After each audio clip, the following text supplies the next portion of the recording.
guys, welcome back to my channel. My name is Edifin Maloba and I hope you had a good time. I hope you had a good weekend and I hope you're happy wherever you are. So welcome back to my channel. Welcome back to my lifestyle. And guys, today we have a different video, and so this video is actually about cleaning. I want to deep clean my fridge. It has been like 1 week I haven't washed my fridge, and so today I decided why not try today to clean my fridge. So I want to do this thing with you guys. I want us to do this together. And subscribe subscribe to get more of me. So if you have not watched my previous videos, please go there and watch. Get to know me, get to know what I do, and just get to know what I love, okay? So guys, without further ado, let's get started. I'll first show you the before, the way it is, then the cleaning, then the after. Why not? So basically this is how my fridge is. This is the current situation actually in my fridge. As you can see, it is not very good. It's not even in a good condition, guys. I need to do cleaning. I've been very busy. That is why it is like this. So today I think I've gotten time to clean it. Yeah, as you can see, I want us to do this all together with you. And please subscribe. And what do you want to see next in this video? What do you want me to see me doing in this channel? Okay.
So before we start, I'll use this one, this detergent, and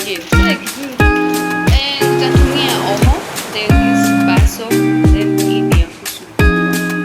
Then I have my basin here where I'm going to match. So let me just show you how I would do.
So guys, we are done doing the cleaning, and I hope you enjoyed. I actually enjoyed cleaning my fridge. It was very therapeutic and I felt so good. I hope you also felt good. And by now, I hope you have learned how to clean your fridge, the small fridge like mine. And thank you for your support. Thank you for coming back. Thank you for subscribing. Thank you for liking. Thank you for commenting. And thank you for coming back. See you in the next video. Bye. Yo. Love yourself. Love another. Be peaceful. Give a smile. Encourage another. Bye. Have a good weekend.